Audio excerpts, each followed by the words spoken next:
and welcome to the red carpet outside of the Royal Festival Hall. Today is a big day for the world of television. We are here for the pre-ceremony build-up ahead of finding out who the winners of the BAFTA Television Awards are. I'm Katie Spencer, this is reporter Bethany and Minelle. Look, who are we hoping to see today, Bethany? Well, it's going to be all the stars from last year's big hitters. So, of course, the most nominated show of the night, Baby Reindeer, up for 8 awards. So we'll be seeing the stars from Baby Reindeer walk the carpet. Also going to have Slow Horses start, Rivals. Mr. Bates versus the Post Office, a big one as well. Exactly. Now, you just sort of keep across to what Bethany's telling you. I'm just going to try and wrangle, I believe, some of the BAFTA chairs and CEOs and people are coming. So let me make space for them to come on in. Come on in. It's lovely to see you, Jane. Right, any second now. So we are going to be joined by Sarah Putt, BAFTA Chair, Jane Millership, the CEO of BAFTA, and Hilary Rosen, the Chair of BAFTA TV. Ladies, come forth. Look, this is television's big day. It's always an exciting event to sort of find out who the big winners are in the evening. What a sort of standout year in terms of television making an impact, though. Were you guys blown away by the candidates? Well, it's as you said, it's been an amazing year for impact. You know, stories that have really started a national debate. Mr. Bates and the Reindeer, Mr. Bates and the Reindeer. I think that is a good new show. Baby Reindeer and Mr. Bates versus the Post Office. I think we should maybe co-produce something new. But really strong year for documentary.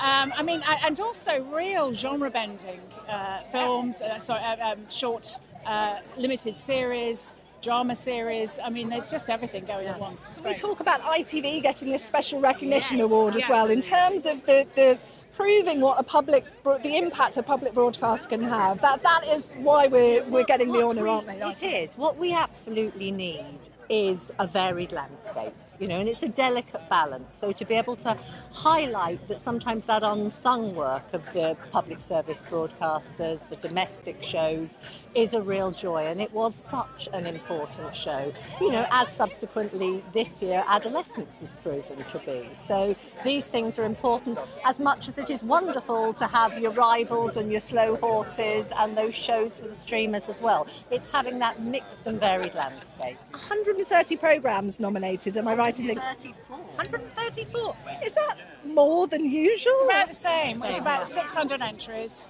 134 programmes. That's on par with previous years. It's quite a lot to attempt to get down, isn't it? And over 400 individual nominees across 49 categories. That's TV today, and a couple of weeks ago we had the TV Craft Awards. You know, and our members, a lot of talent on display. What is it? I think 6,000 TV voting members, and our jurors do us sterling service. You know, they take it very seriously. It's a lot of hard work watching that much television. Enjoyable, but a big commitment. The Craft Awards have already taken place. It's quite an even sort of split between the nominees as well as the big names. You're seeing, themes arising around Rivals, Slow Horses that did very well at the Craft Awards, etc. So there's a real connection between the two, and I think it's important to kind of maintain that connection. It's also great to see a couple of women directors winning the Craft Awards.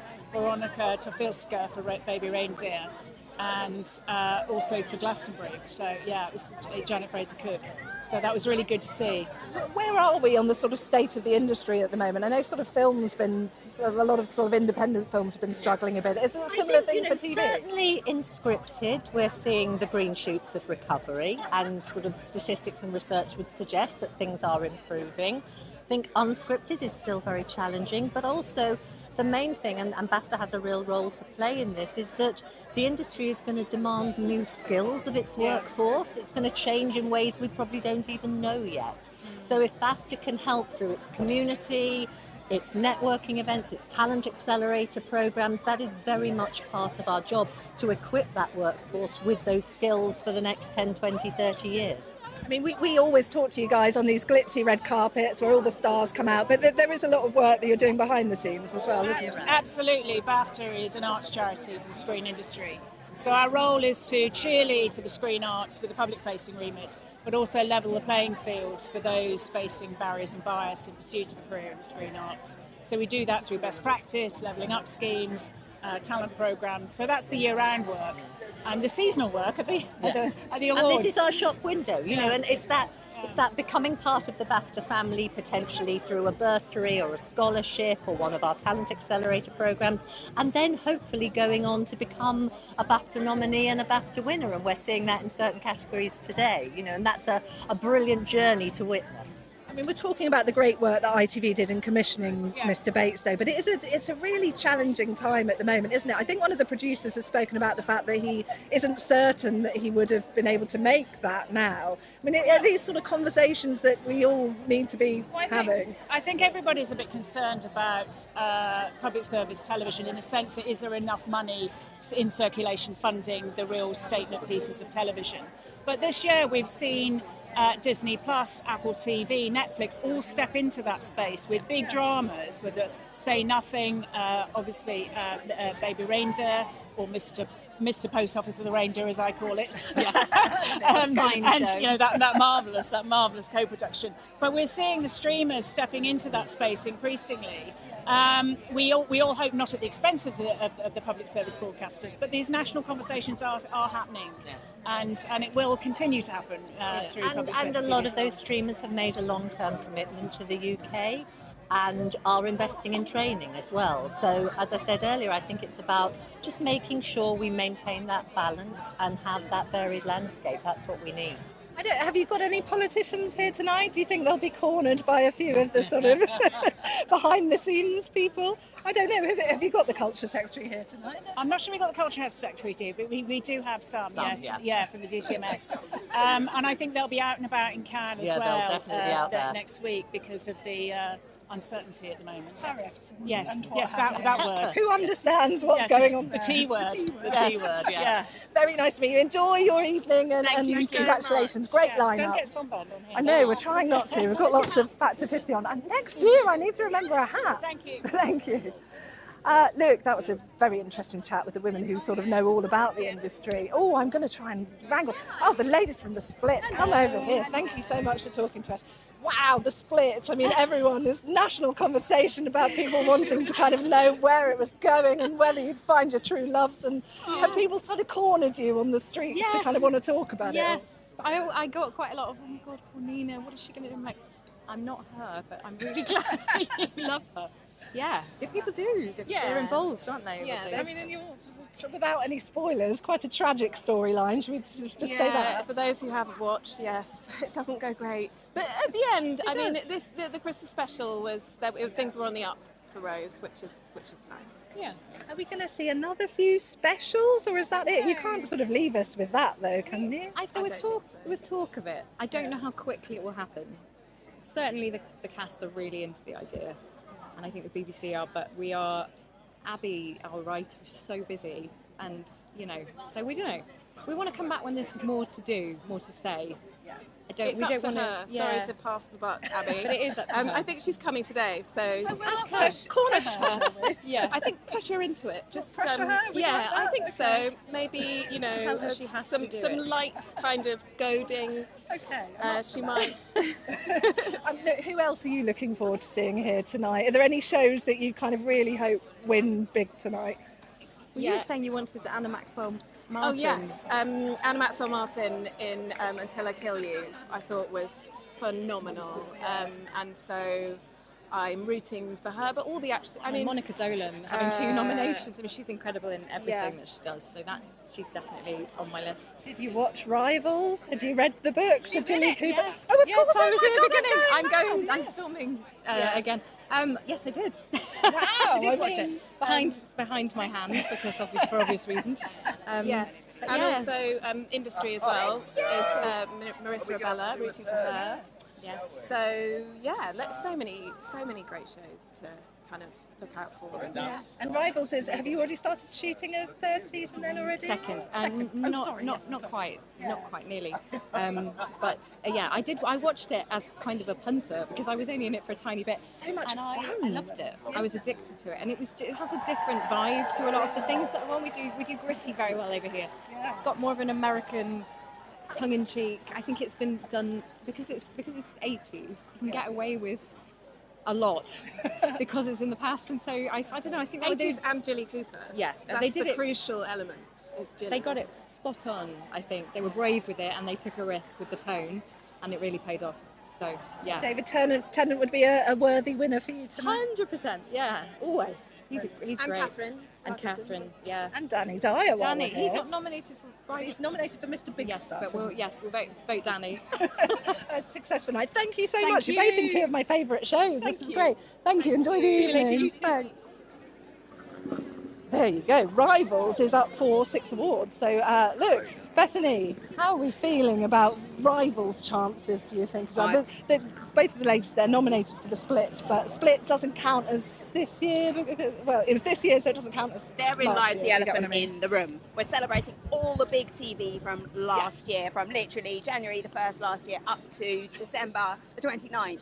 So, although we're honouring really fantastic shows like Rivals and things like, Slow Horses, which is hopefully going to get another series soon, we'll be watching that. But we're looking back to things from January and February the previous year. So Mr. Bates versus the Post Office is something that was absolutely acclaimed and everyone was talking about it. The problem is that so far this year we've all been talking about adolescence, which of course will not be recognised here tonight. But next year. Next year. So it's kind of a bit of a time travel thing going on for us all. But no, I think Rivals will definitely benefit from the fact we could all remember it really well because we've already watched it a few months ago. What a memorable show. I mean, there was a lot of bare bottoms out and what have you. Plenty of memorable scenes. I mean, hopefully Ginny Cooper will be walking the red carpet today. would be good. Keep our eyes out Yeah. for.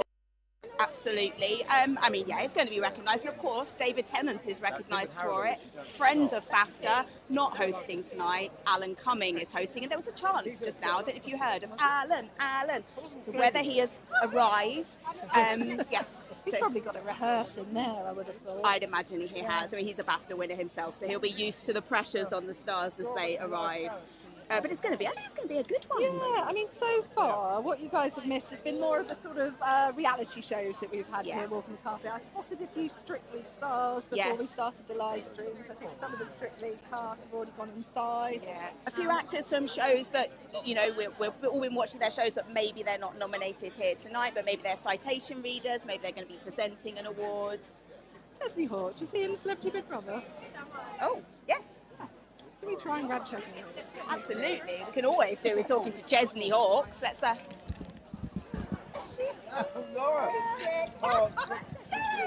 Quickly. Thank you so much. Look, how are you? Now you're out on the other side. I know, I'm free. I've been released into the wild. Look at this. This is literally the wild, I was isn't going to it? say this is the other extreme, isn't it? You're going to long to go back into that house for a bit of sort of peace and quiet. I do. And look, what did you make of that experience then? Oh, it was amazing. They were nice enough to put me in with some good people. Yes, So- it's a great casting. Yeah, this so year as well. I've made some friends in there, and Did it you was have fun. any reservations going into it, though? Of course, I think you're always going to have reservations going in to something like that because you don't really know what to expect, But as a whole, it was a really great experience. Who persuaded you? Was there your other half or your agent? Or what, As soon as the money was talked, I'm like, okay. No. Oh, brilliant. Great. So, I mean, for you now, how are you sort of back on the road? playing music Yeah, I have a again? new album out at the moment, so that's out now, Living Arrow. So I'm literally out promoting that. I was gigging last night in Cardiff at Foodies. I was, gigging the night before, so I'm out and about. Has it brought you a new audience, do you think? I think it has a little bit. There's a lot of younger people kind of recognising me in the street a little bit more, and like coming to things like this, and people are like, Chesney from Big Brother, rather than the one and only Chesney. It's a different level. Well, Yeah, that's good. exactly. I'll take that, So is it giving you the taste for any other reality shows? Have you... I mean, maybe people are talking Strictly, but I'm just not a dancer, so I don't. on, you The must have rhythm. arc would be quite large. But, Oh, well, congratulations. Very nice to Thank meet you. you. Thank you. Thanks Enjoy the for having BAFTA me. TV Yeah, Awards. cheers. There you go. Look, everyone is starting to make their way through. The event itself, the red carpet will be cleared and the event starts, I think, about 4:30, but it won't be on TV until a little later on. Bethany, look, return to me. Absolutely, yes. I'm keeping my eyes peeled for celebs coming up the rear because it's kind of hard as people are coming through. They're all having their photos down there, basically, and then filter through. So you kind of have to just spot them as they come. And if you're lucky, you grab them, and if you're not, they whiz on to the next one, and the rule is they never come back. It's like sort of a wildlife documentary. You've got to be quick and try and have your eyes focused on what reality show so-and-so's from. Absolutely. I should talk about the more sort of entertainment one. And what about memorable moments for you? So that's the publicly voted on the memorable moments, don't they? So, You've yes, got things what like are they? visiting the carriage scene where Colin admits his true feelings for Penelope. Big night for Netflix in terms of that. Gavin and Stacey, the finale, Smithy's wedding. Do you think that's quite sort of have the edge? A lot of people feel it's been a bit snubbed in maybe some of the other categories, so perhaps it could be recognised in this one because it's not necessarily going to take home any of the other big awards. So Gavin and Stacey definitely got a lot of attention for its special. Mr. Bates versus the Post Office is up there for when Joe Hamilton phones the Horizon helpline. All breaking news. Yes. Yeah, just.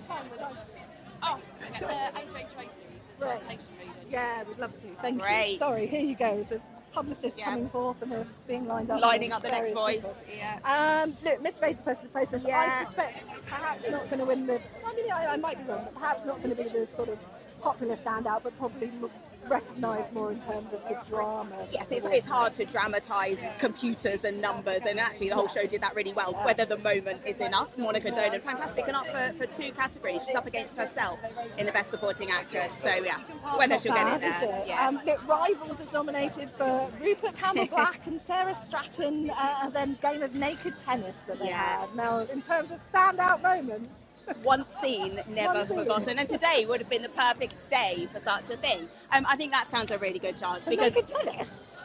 That's a hell of a live stream.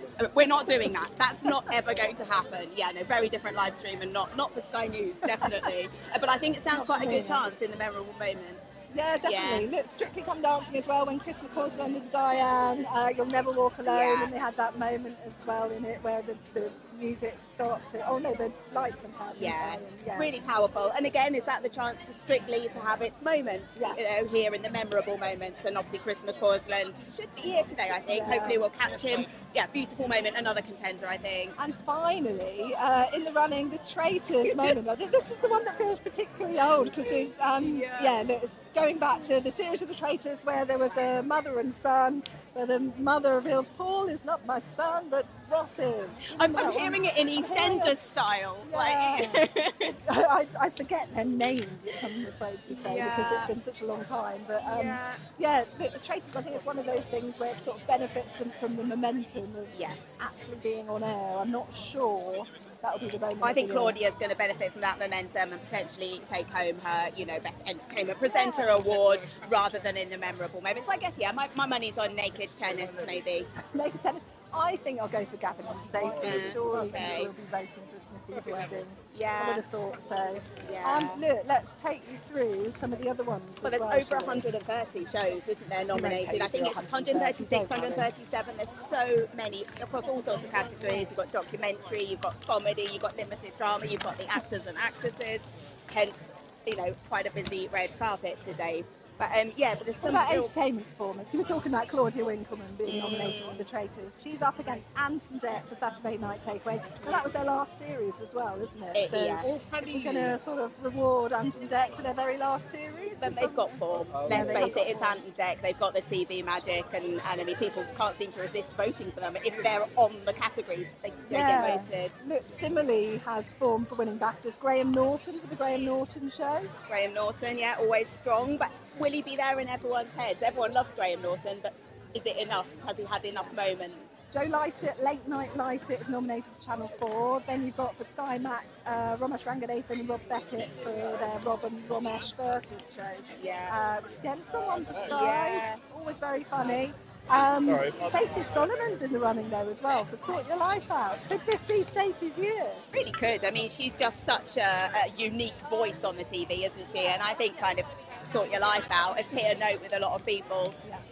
Maybe she's been a quiet burner there, but Stacey Solomon, she does everything so well, doesn't she? I think, maybe. But Rob and Ramesh. I mean, of course, Rob and Ramesh may be feeling a little bit slighted because they've hosted this for a couple of years running. and they're not hosting it this year. Is it because they may be going to win an award? I don't know. It means they can have a drink, I suppose. Yeah. But Danger lies there, though. it really does. It really does.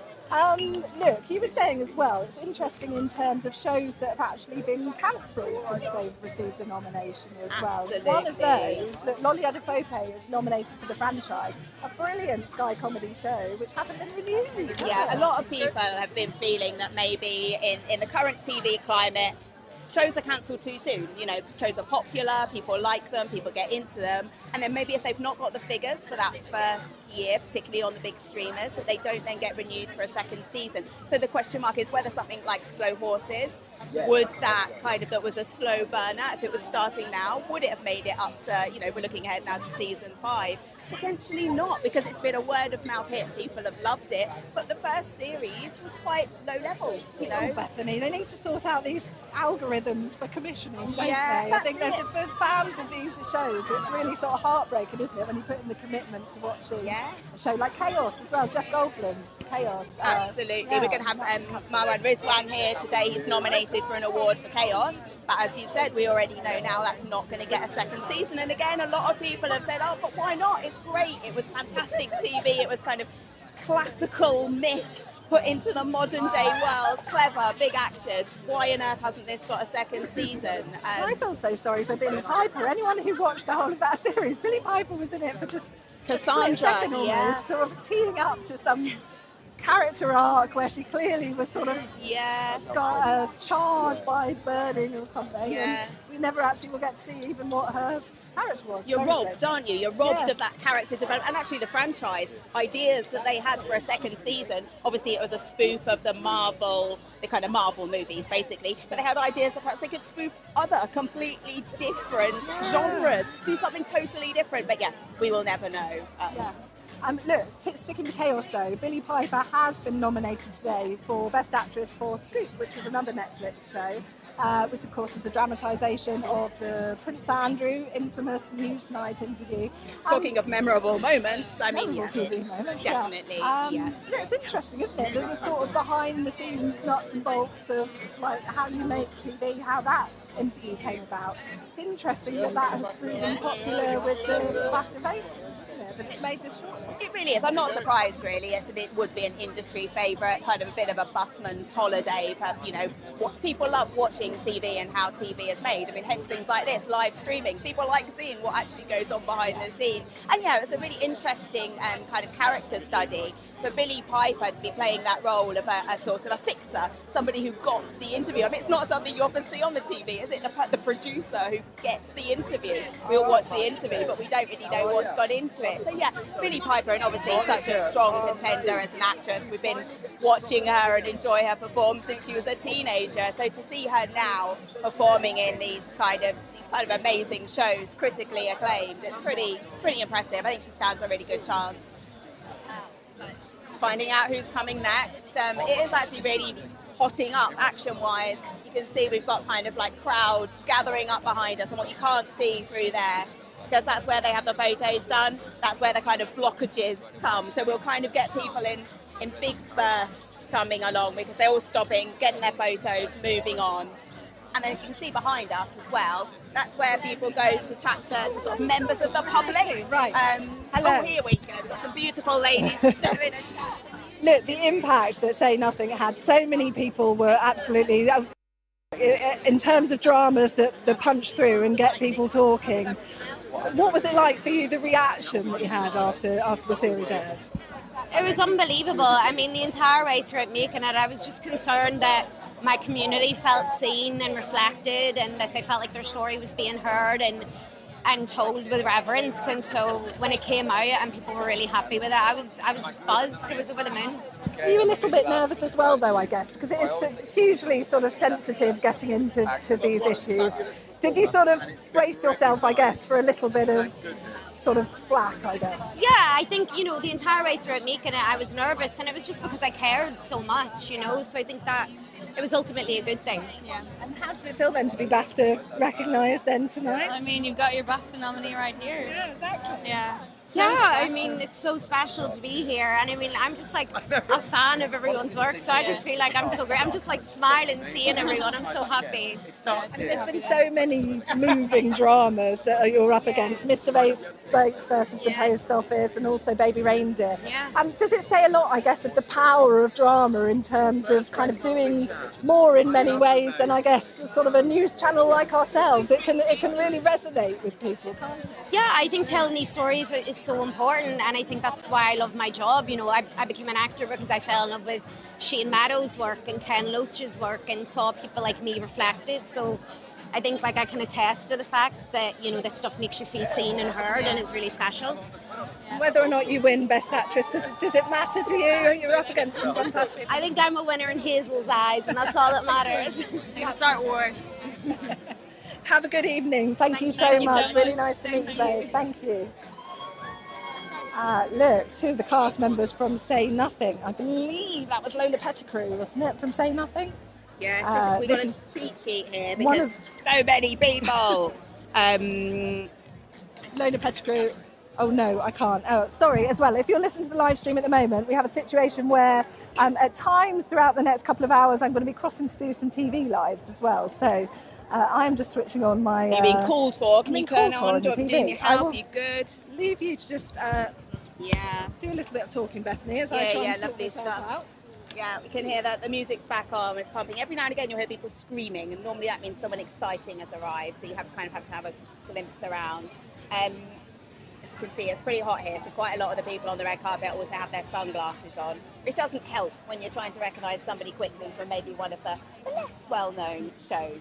But yeah, we do have cheat sheets, and we're chatting to everybody that will have a little word with us in towards the ceremony, which doesn't start for a few hours. Basically, we'll be sitting watching the ceremony, and then it'll kick off on TV a few hours later. Katie is just preparing herself to do a TV live. So, you know, if you're multi-screening and you've also got Sky News on, you'll see her soon via that platform. It really is buzzing. And actually, here we go. We got Alan coming up the red carpet. He, of course, is the host this year. First time hosting. He mainly lives in the US, so he's come over specially. He does have a place in Scotland too, but he will have come over for this tonight. He is a BAFTA winner. 2018, he was recognised for his outstanding achievement. He's done so much screen work, he's done so much film, and of course he's really big in the theatre too, so he's a man of many talents. And in the US, we may have Claudia Winkleman here as our Traitors host, but over there in the US, they have Alan hosting the show. So it'll be interesting to see when he hands out the awards, if Traitors gets recognised. I guess he'll be kind of feeling that brotherly bond towards it. But yeah, he's just working his way up the carpet. And actually, in fairness, he's probably then got to rush through and do a bit of prep for the show before it goes live. But he's looking cool, calm and collected in black and white. Just working his way up. Hopefully we'll have a quick chat to him as he goes in. Here we go. Right, and actually, he's got a kilt on. I couldn't see that before, but we will see before. I am going to clear the way so that Katie can do her TV live. Right, if you're watching the live stream, sorry if that's a little bit confusing, but we are now going to be crossing over to TV in a minute.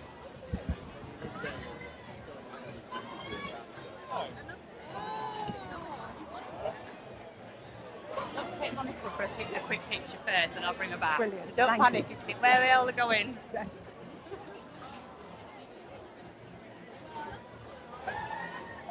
Richard. Look, it's one of those scenarios, the BAFTA red carpet, before the ceremony itself gets underway, where you get loads of people come to you very quickly, and it's sort of slightly unpredictable and slightly uncontrollable, but that's what makes these things fun, isn't it? You can watch the whole thing of what we're doing here at, outside of the festival hall on the Sky News live stream, which is on our website and on the mobile app as well. You have just missed Alan Cummings, who is the host this year, who's going to be on presenter duties. We are hoping that Monica Dolan's going to be coming to us very soon, who is nominated for Sherwood. She's also nominated for Mr. Bates versus the Post Office. But shall we just play you an interview of someone that we just spoken to, Lola Pettigrew, who is nominated for Say Nothing. It's a really powerful drama about the Troubles. Here's what she had to say to me. It was unbelievable. I mean, the entire way through it making it, I was just concerned that my community felt seen and reflected, and that they felt like their story was being heard. And and told with reverence. And so when it came out and people were really happy with it, I was just buzzed. I was over the moon. Are you a little bit nervous as well, though, I guess, because it is hugely sort of sensitive getting into these issues? Did you sort of brace yourself, I guess, for a little bit of sort of flack, I guess? Yeah, I think, the entire way through making it, I was nervous, and it was just because I cared Can't so actually much, see anyone that so I think close to me it was to get. ultimately a good thing. Yeah. And how does it feel then to be BAFTA recognised then tonight? I mean, you've got your BAFTA nominee right here. Yeah, exactly. Yeah. I mean, it's so special to be here, and I mean, I'm just like a fan of everyone's work, so I just feel like I'm so great. I'm just like smiling, seeing everyone. I'm so happy. And there's been so many moving dramas that you're up against. Mr. Bates versus the Post Office, and also Baby Reindeer. Yeah. Does it say a lot, I guess, of the power of drama in terms of kind of doing more in many ways than, I guess, sort of a news channel like ourselves? It can really resonate with people, can't it? Yeah, I think telling these stories is so important, and I think that's why I love my job. I became an actor because I fell in love with Shane Meadows' work and Ken Loach's work and saw people like me reflected. So I think I can attest to the fact that this stuff makes you feel seen and heard and is really special. Whether or not you win Best Actress, does it matter to you? You're up against some fantastic. I think I'm a winner in Hazel's eyes, and that's all that matters. You start war. Have a good evening. Thank you so much. Really nice to meet you both. Thank you. We'll find out a little later on whether or not Lola Pettigrew is successful in picking up Best Actress. It is an extraordinary role that she plays, but she's up against some very talented individuals. Monica Dolan, as I said, is nominated for 2 shows this year, Mr. Bates versus the Post Office and Sherwood.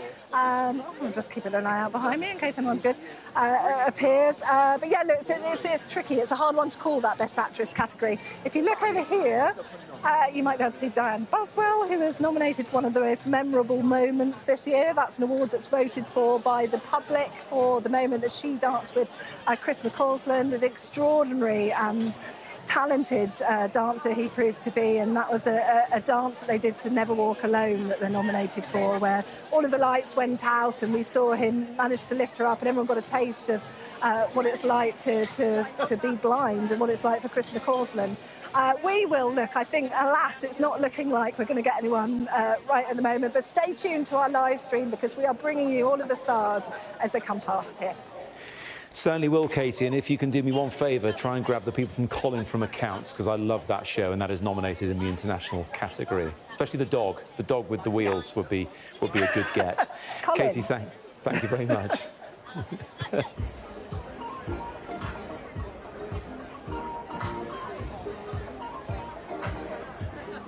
Bit sort of complicated and confusing, but we are doing our sort of normal TV lives, as you might expect, but at the same time we're also live streaming to you and bringing you the sort of unfiltered take on everything that's happening. Oh, I believe Monica Dolan is here. I'm hoping that we just 1 second. Would you like Loella Benjamin? We would, but not at the expense of Monica. Monica a little bit first. Right, yes, Monica Dolan here, of course, is nominated for those 2 awards, Best Actress and Best Supporting Actress for Mr. Bates versus the Post Office and for her role on Sherwood. 2 completely opposing roles, really, there, but both, she was a tour de force in both of those, really. Let me just quickly bring in Bethany. Bethany, come over here. Monica Dolan, she's come in here a very sort of strong candidate, hasn't she, because she's nominated for 2 roles. She is. She's nominated for, she's not up against herself. She's been nominated for her role in Sherwood, and she's also nominated for her role in the Post Office versus Mr. Bates, or Mr. Bates versus the Post Office. And she's also in the memorable moment. So really, she is probably the most nominated person here tonight, up for 3 awards, really, by all intents and purposes. Stands a really good chance, I think, of being recognised tonight. And also new hair. She looks fantastic. She looks absolutely last time I saw her. Yeah, and look, the roles couldn't be more different, really, could they? Mr. Bates, it's a very sort of quiet and unassuming character, and the sort of the awfulness that she encounters with having to sort of figure out what's happening. And then on Sherwood, this kind of fearsome matriarch. Yeah, and she's used to the gritty characters. I mean, she has won BAFTA many years ago, so it'd be interesting to see if tonight she gets her second. But yes, she is a woman who can take those gritty, unlikable characters, villains, and she can make them really compelling, and she does it beautifully, as well as characters that you just feel so much empathy for. So I think Monica Dolan will be a name we will be hearing again tonight, would be my feeling. Obviously Toby Jones hasn't walked the carpet yet, but again, he is a man up for plenty of awards, and I think stands a very good chance. It'll be interesting to hear as well how she felt the impact of that show was, because I think it took a lot of the cast by surprise, really. It's obviously was a huge miscarriage of justice, but I mean, the power of good that show did in terms of making people aware of the scandal.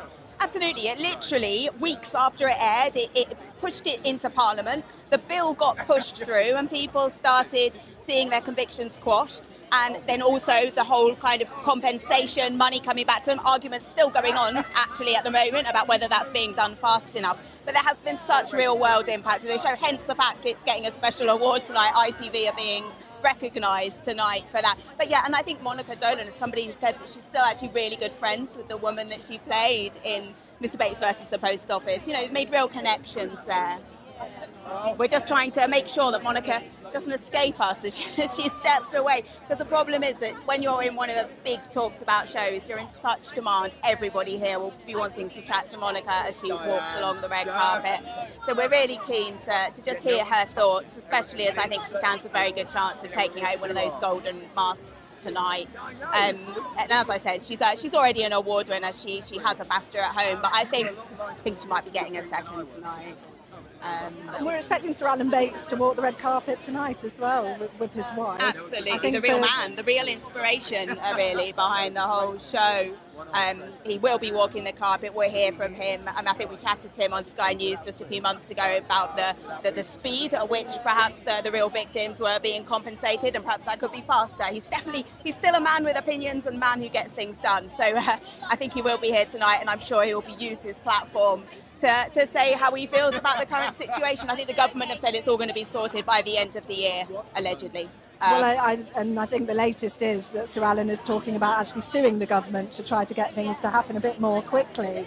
I think as well, the one award that we do know definitely that's happening is ITV is being recognised as well for that drama, aren't they? A special recognition.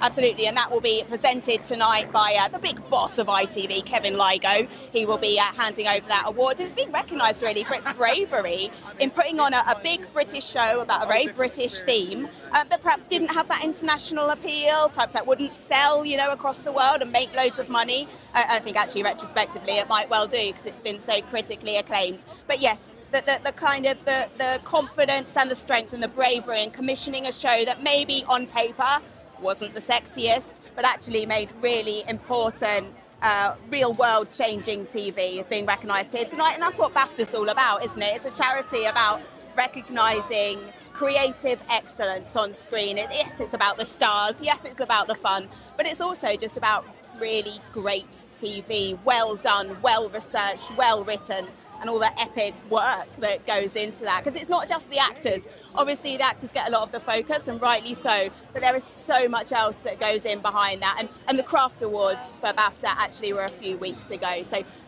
Mr. Bates versus the Post Office has a couple in the bag already. It's won a couple of the Craft Awards there, and then tonight we'll see if it maybe wins any of the 6 awards it's up for this evening, up against, the most awarded, obviously, Baby Reindeer. But it's pretty good. It's 6. It's up there with the most nominated tonight. And it's already won those 2 Craft Awards, hasn't it? Yeah, absolutely. So hang on, I noted down earlier, because the Craft Awards... Writer and director it's already won for, hasn't it? Yeah, okay, yeah, exactly. Yeah, writer and director. So pretty big ones there. It's an impressive wins, and I'm sure they'll get more tonight.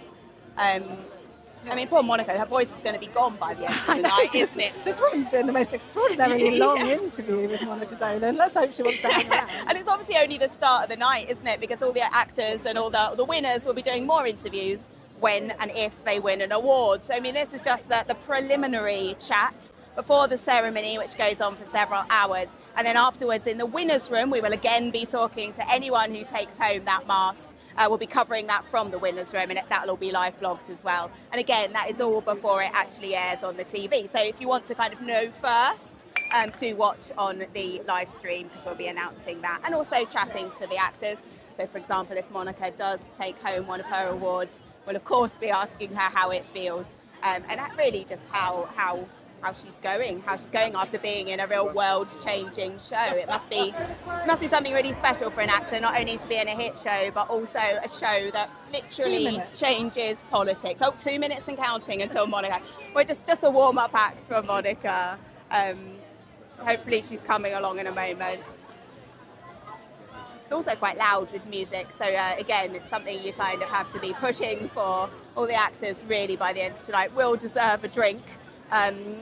Maybe of the alcoholic variety when they get inside, because it's pretty hot here on the red carpet. You can literally see Monica's an absolute star. People are snapping photos as we chat on the red carpet, and it's just so nice, that recognition for a part that maybe... Right. Sorry to interrupt you, Bethany. Look, Monica is the woman of the hour. And she's been taken away from us. Okay, right, I'm going to try and grab the cast of Electoral Dysfunction. Sorry, can I just... There's a queue, but yes, in a second. Hi, Katie, Ruth, very nice to meet you. So nice to see you. We are live on Sky News Lighting. Beth, nice to see you. Harriet. Look, how fortunate are we? We've got the Women of the Hour, Sky's very own podcast, Electoral Dysfunction. You guys are presenting today, am I right? We are. We're presenting 2 awards. Not 1, 2. 2. Oh, I know, it's greedy, yeah. right? It's Yeah, greedy. yeah. So that's just fun. rolling the red carpet out for you guys. Yeah, I know. So how different is this to sort of mixing within the worlds of Westminster? Is there anything in common, anything that compares? Oh, do you know, I was just saying to the girls before, when we were in makeup and hair and getting glamorous for today, that I'm more used to going to minor agricultural shows in Scotland. So it's a little bit different for me, I have to say. But yeah, I'm definitely enjoying the star spotting. It's fun. It's nice to take a day off from real work, yeah. Yeah. Can I just brace you all that as well as doing the live stream, in about 10 seconds they're going to cross to us now live on TV News. So we will just do a quick live, shall we? Okay.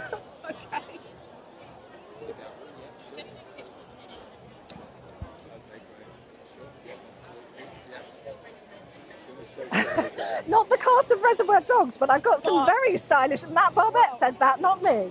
Well, but I like the look. Thank you, Matt. Look, it's, of course, our very own Electoral Dysfunction. We've got Beth, Ruth and Harriet here tonight. Look, the outfits are sharp, ladies. Well, Matt, I'm glad you said that, because that was what we were trying to channel. Electoral Dysfunction does Reservoir Dogs. Have you filmed a slow-mo video somewhere and set this to music? Not yet, but I have been singing Little Green Bag all morning. We I have. So it's been good fun. Yeah. We're talking as well about whether there's any comparison between sort of life at Westminster and the chaos of a red carpet event like this. What do you think? Well, I think, it's a real moment to celebrate British television, not just for the entertainment, but sometimes it does things that politics can't. If you think of 2 shows that are up for nomination, one is Mr. Bates and the Post Office, which have been a terrible injustice for years, and politics just haven't sorted out. Bang, television does. And the other one was Baby Reindeer, which really put the focus on stalking and harassment and how it can affect men as well as women. So we're here with great pride of the British television and in humility for what it does to change things sometimes. Well, I know it's a bit of a jump, but look, can we have a little bit of fun? Because there's rumours that there's always rumours there might be a reshuffle. If you were to cast sort of anyone from TV within a new cabinet, do you want to put in Danny Dyer? Danny Dyer, I've just seen Danny Dyer's face. I was very excited He'd be a good Home Secretary, wouldn't he? He'd be the long arm of the law. He'd have a firm hand on the tiller with Danny, wouldn't he? Home Sec. I mean, the whole of the Rivals cast is coming your way soon, and I was really excited about seeing them, because actually, when I actually watched all of Rivals on the plane to the Commonwealth heads of government. That gets you in the mood. Because it was a really long flight, and I downloaded Rivals on the Prime Minister's plane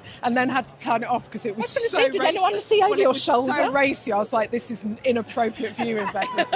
So you get chucked off that plane. I had to save it for when I got home, but all of the Rivals cast now, I'd put them all in cabinet. We're going Danny Dyer, Prime Minister. Yeah. What about Home Secretary? Yeah. Prime Minister. I would say somebody that's up for Best Actress is Anna Maxwell Martin, and she's been brilliant in everything she's ever been in. So if she were to either be the Prime Minister or play the part of the Prime Minister, she'd be excellent in that as well, I'm sure. Or be Secretary of State for the Department of Culture, Media and Sport, which I hope all those rumours about it being abolished are absolutely wrong. Stacey Solomon is incredibly organised. Could we put her in the running for Chancellor or something like that? I mean, Harriet, Chief Whip. Who's your Chief Whip in this scenario? Yeah, actually Stacey can Well, organise there's everything. many a racer, She'd have actor or she'd have actress to on lay the out slow all carpet the with problems, lay them all out in a warehouse. Oh, no, it's lovely to talk to you all. Enjoy Well, thank presenting and you. meeting Yeah, all the celebs. I we're want to gonna hear enjoy about ourselves. it tomorrow. Who you've met and drunk champagne with. We Have will a good be fine. evening. Thank you so much. Thanks. Bye-bye. Look, that's it. That's, of course, our very own electoral dysfunction podcast, the stars and the voices of that. We will be trying to bring you all of the other celebs as they walk our way on the red carpet. If you can't cross to us again on TV, don't forget that we're live on the Sky News website and also on the Sky News app. Stay with us.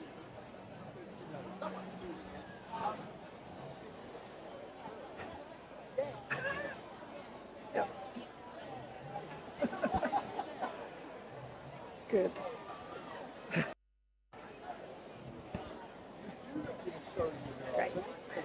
Right, apologies if you're watching us on the live stream. This is the sort of strange behind-the-scenes goings-on that you're going to see, because we're doing both a sort of TV broadcast and we're also doing a live stream of everyone that comes our way.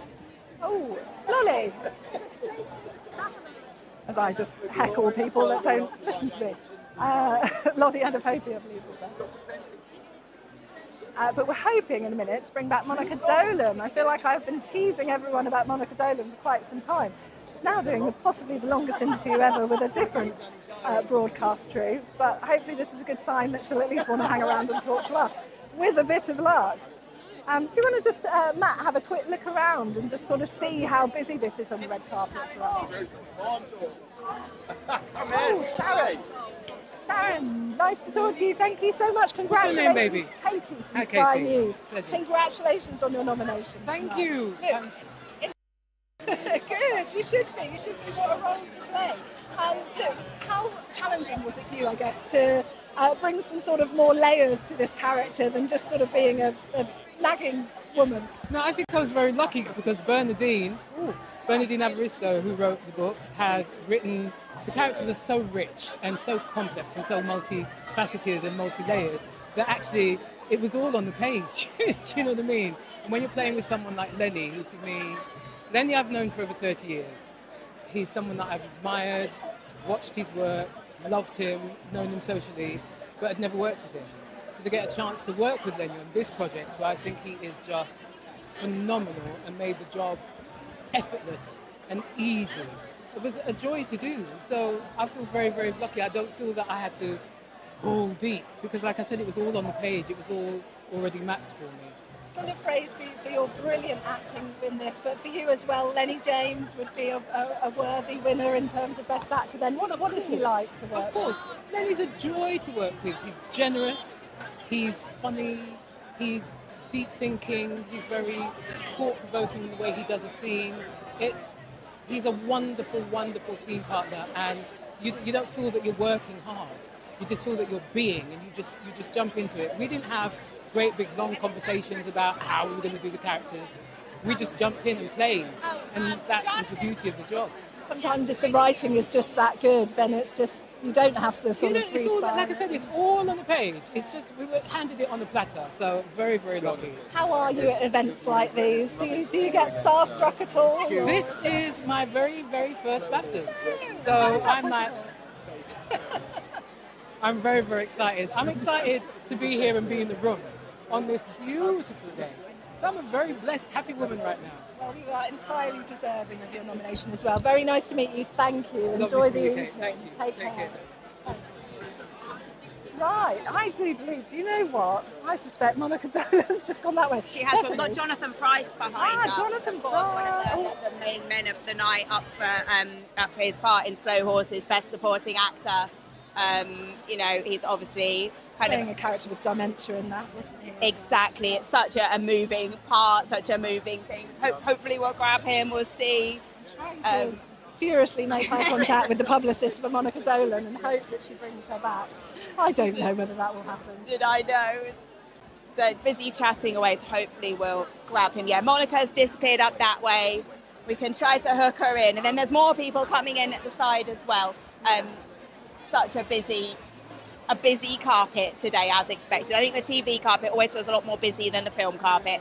I think because it seems There's like so many characters more in the characters. thing, Yeah, exactly. So it's quite a different kettle of fish, really, to the normal film night, which is slightly more sedate. But let me saying that it's never that sedate on a red carpet, is it really?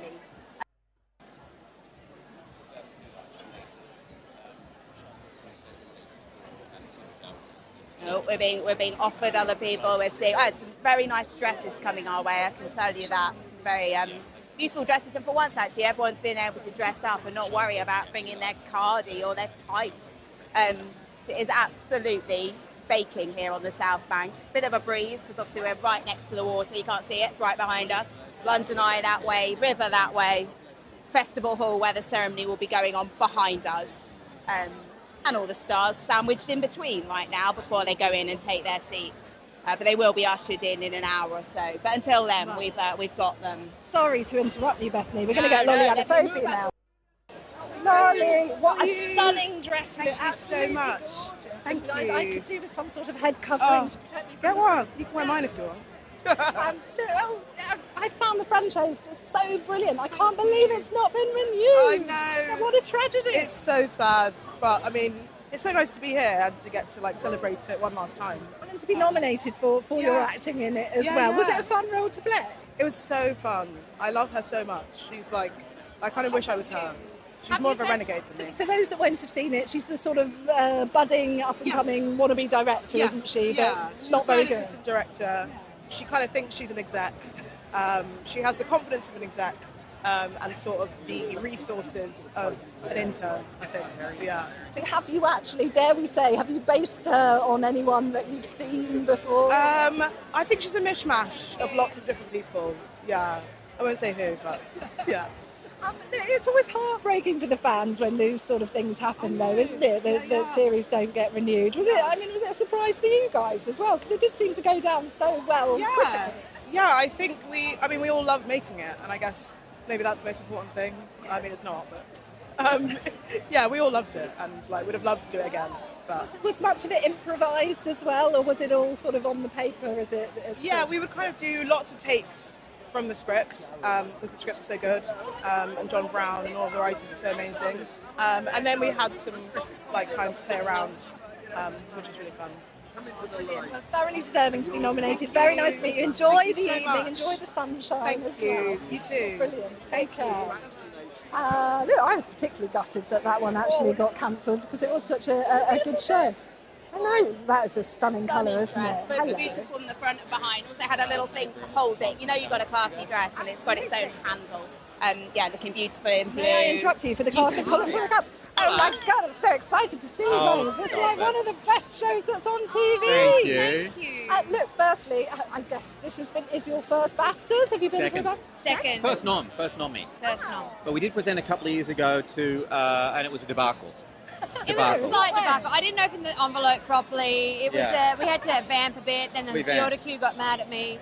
Anyway, I can't believe they're having us to present again. Yeah. I don't remember that going out on TV. So did they? No, it wasn't on broadcast. But it was cut. So already the award wasn't supposed to be on TV. Yeah, so yeah. it wasn't my poor handling that got it cut. But it went viral. Oh, the kids loved it. It's all over TikTok. Yeah. It's just your natural gift for comedy. You just can't help I guess so. Let's call it that. Yep. Oh, and also Harry's rubber fingers. Like she just didn't want to open the pull it car out. anyway. It's my bad. It's in the past. I think we're going to do much better today. Yeah, we're presenting today. We'll do better. Thoroughly deserve to be nominated as well in terms of comedy. What's the reaction been like? I mean, obviously you film in Australia, but it's sort of over here. It's just fucking Funny, the huge. show landed here like nowhere else. Like Australia really, really loved it. But you guys really loved it. It's It was a special reception. Also because it was on BBC Two and iPlayer here, so everybody could get it. Whereas, it's behind paywalls in other countries, like Australia and America. You've got to be a subscriber of that particular thing. Yeah. So it was really cool that it was accessible here. Yeah. But also the Brits and the Australians have a pretty similar bent sense of humour. Yes. Now, I'm just going to sort of interrupt what we're saying as well because they're crossing to us live in 30 seconds. Oh, Would you okay. mind just sort of staying and perhaps repeating some of what you've already said? No worries. Not at all. Sort of saying that again. But when did you fly in? Have you been here? 2 days ago. Yeah. Leave tomorrow. Leave in the morning. Oh, well, I mean, is that allowing for you to sort of have a glass of champagne? We had a nice date night on Friday. We're drunk right now. Great. Can you get me some drink as well? I can sort you out. There you go.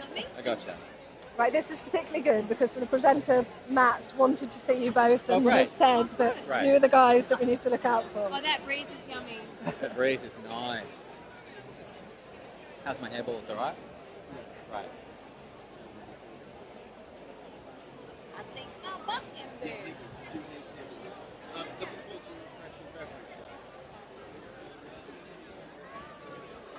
Look, Matt, you said you wanted the stars from Colin from Accounts. I deliver the stars from Colin from Accounts. Look, guys, how does it feel to be at the BAFTAs? We were saying off air just a moment ago that you've presented an award but not been nominated before. It's our first nom. Yeah. We did present a couple of years ago. Didn't go so well. Yeah, I mean, look it up. They'd call it a presenting fail on YouTube. They might. But this is our first nomination, and we've grown up a lot since then. We sure have. We're And- serious now. Yeah, and we just love the UK. We love to be here. We want to live here one day. We don't know how to make that happen. So We want you to live here. Oh, can you both move over here and set Colin from Accounts over here? Is Colin here? Season 12. Colin is not here. I feel like that's probably... We can't get him. He's not our dog. He's not our honestly. dog, to be honest. And he's also, like he's broken our budget. We can't get him to appear at events for anything less than, 10K. He wants a private jet over here. He owns a private jet. Yeah. He's massive He now. flies there. Yeah.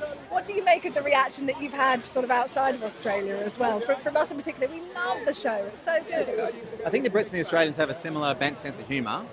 So you guys really got it in a way that no one else did. Yeah, I think we couldn't have anticipated the response that it got in the UK because I think it was accessible on iPlayer and all that. Yeah. And I think word of mouth spread, and apparently maybe a year or so ago you couldn't bump into anyone without talking about have you seen Colin from Accounts, which is so cool for us, so cool. We couldn't have anticipated that. No. So we really need to know, have you started filming the next series as well then? Is that all in the works? We've started writing the third season. Yes. I say writing loosely, like we're talking about it, definitely. Yeah, we're sitting down with a cup of tea Yeah. and we get a babysitter Yeah. and we try to write. Yeah. So it's But gonna season happen. 3 has officially been commissioned. Yeah. It is greenlit. It's just waiting on our schedules. But we are at it. We're at it actively. I mean, I feel like I shouldn't push you today. You're here, you need a glass of champagne, you need to enjoy the moment. Thank you so much for talking to us. You're so Our pleasure, welcome. thank you. Thanks for having us. That you guys are nominated. Enjoy Yes. these. Matt, our presenter, is particularly good. Oh, good on you, Matt. Tell Matt we Thanks, say mate. hi. Cheers. Thank you. Cheers. Thank you. Take care. Nice to meet you both. Look, it is sort of slightly chaotic here on the red carpet. I'm just trying to figure out whether we're actually getting in. Through horses and stay with. Oh, and look, Danny Dyer is the other side of me as well.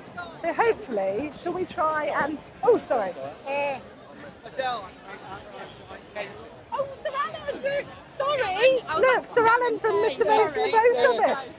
I'm so sorry. You scrub up so well. that I was like. Okay, Look, right. can we just say we're actually live on TV, so your timing, Sir Alan, is perfect.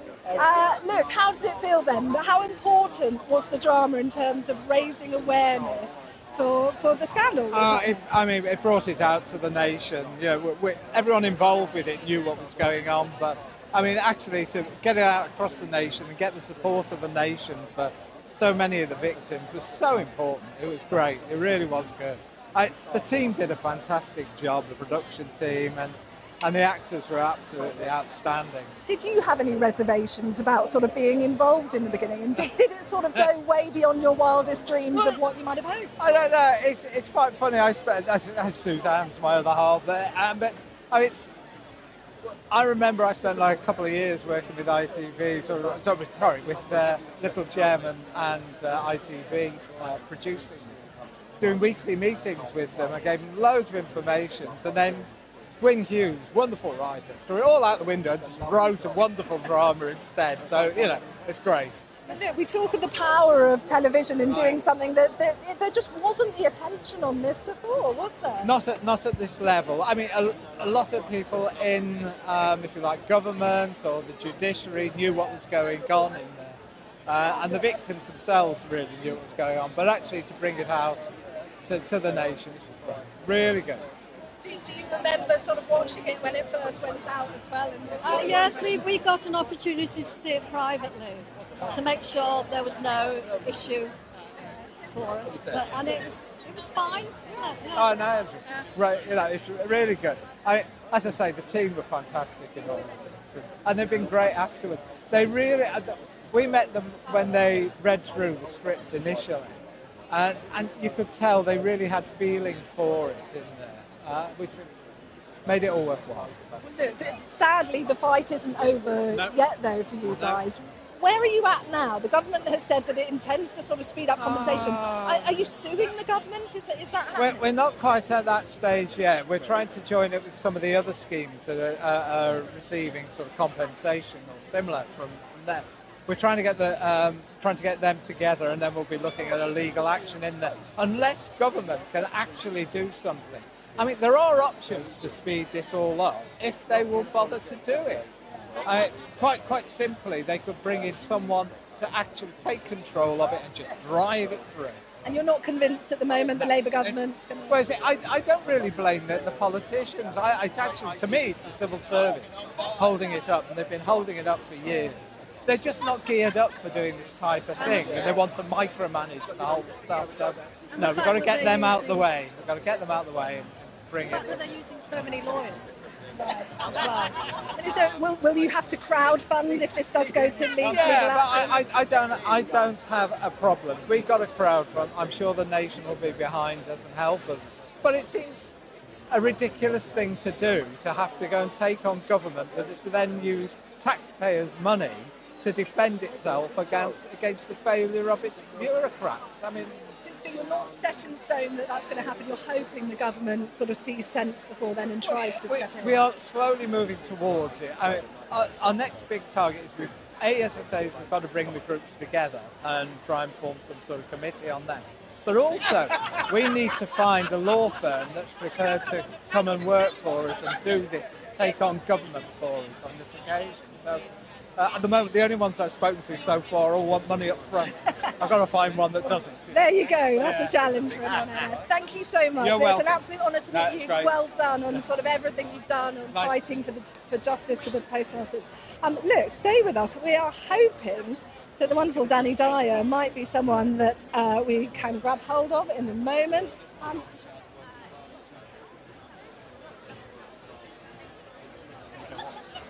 Sorry, bear with me in a minute. We're just going to hold on for Danny Dyer and hope. Sorry. Yes, sorry. Do help me. Do help me.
Live on Sky News, can we grab you just quickly for a couple of questions? I'm so sorry. I know you're chatting to the cameraman there. Look, Danny, look, so good for you today in terms of BAFTA nominations. Nominated for Mr. Big Stuff, nominated for Rivals. How has this year been? I don't know what's going on at the moment. I'm just rolling with it. It is a bit odd. I'm here with Mr. Big Stuff, with this lovely little Sky show that I'm so proud of. And the fact that it's been acknowledged, I'm so proud. I'm so happy for Ryan Sampson, who wrote it. He's an incredible man, by the way. So I'm really happy to be representing that show. But of course, we've got the Rivals lot here. I've just seen them. I'm weird. I'm in two worlds at the moment. And they both shows that it's quite sort of funny that have been taken so seriously, critically, when you were making them. I don't know, two very different shows. So I've been around a long time. I've done a lot of work, some good, quite a lot bad. and all of a sudden I'm getting nods and acknowledged for it. I've had a good run this year, so whether I can nick this one as well, I don't know. I would love to. I'm not going to lie, but again, you just got to just stay grounded and keep that ego tucked away. You know what I mean? To drive yourself mad with these things. Also, it's a regular pay packet giving up something like EastEnders. Were you sort of thinking, I'm not sure whether to do it? It's always, of course it is. You know, it's you sort of roll the dice, and it's, you know, that job gives you a lot of stability, and you know, I was in it a long time. So, you know, sometimes you've got to take a risk and see what's out there, because you will never know unless you try. And it really has paid off for me. Now, the moustache that you have on Rivals, I always thought it wasn't a real one. Is this no, it's real. So you've taken to the moustache? Yeah, I think there's nothing worse than having a stick-on moustache. Every time you smile, it pops up, you know what I mean? There's a lot of kissing in this show as well, you know. So, you know, I'm glad I can grow one, because there's a lot of geezers that try and it becomes really, I don't know. So I can grow one, I'm happy with that. I've had it trimmed, I've got a moustache brush. Lovely. Moustache wax. Every gent needs. And I've got a lovely hairpiece, which I could have done with today. I'm not going to lie, they won't borrow it to me. Mr. Big Stuff as well, I feel I should warn you, we are live on TV, so no swearing. No swearing, don't worry, I'm all over it. Swearing on Mr. Big Stuff, I mean, that must have been quite fun to kind I've sort of made a career out of swearing, so it's interesting, that show, because it is about masculinity.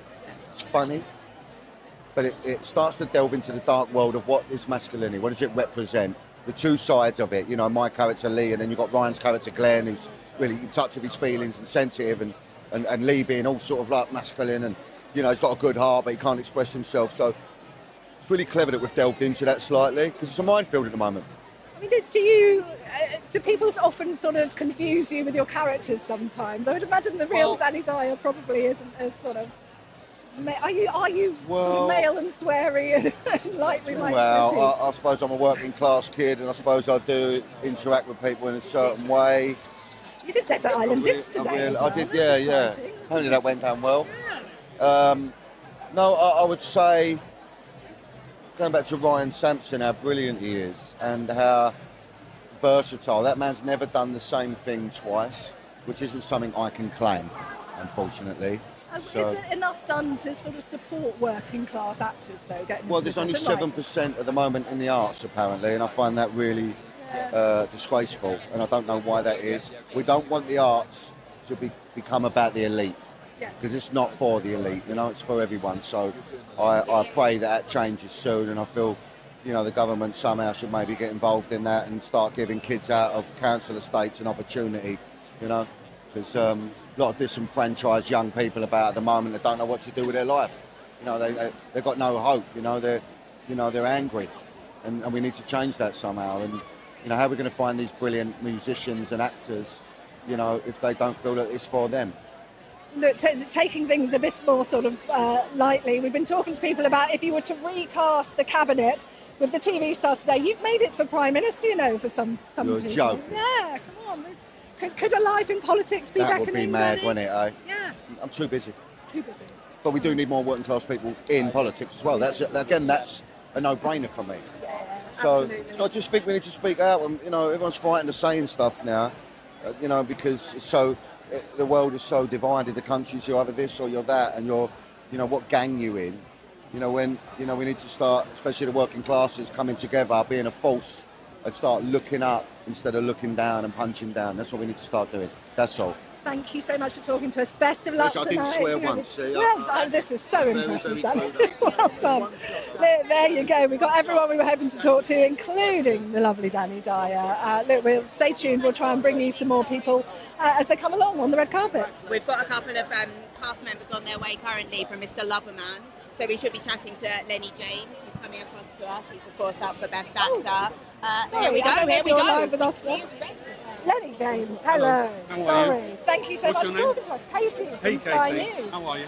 I'm very good, thank you. The sun is extraordinarily hot. Look, what a character to be nominated for. When you were filming this, did you hope that it would sort of resonate as much as it did with so many people? Because it did so well. I hoped that we would live up to the book. Yeah. And I hoped that I could do justice to the part of a lifetime. And a really, really complicated character and just to make him as nuanced and as complicated as he is in the book, both on his good side and his bad side. So for me, while I was doing it, I was constantly testing myself and trying to stretch myself to be Barrington, and that was the mission. The fact that it's been so well received and critically acclaimed is gravy. We were talking to Sharon and she said so much of it was actually in the writing itself. It was just an incredibly well written piece. Yeah, Nathaniel Price did an amazing adaptation of Bernadine's book. So, and it gave us kind of 2 source materials. So we were very, very lucky. You're no stranger to being nominated here at the BAFTAs as well. What do you make of events like these? Are they important? Do they matter?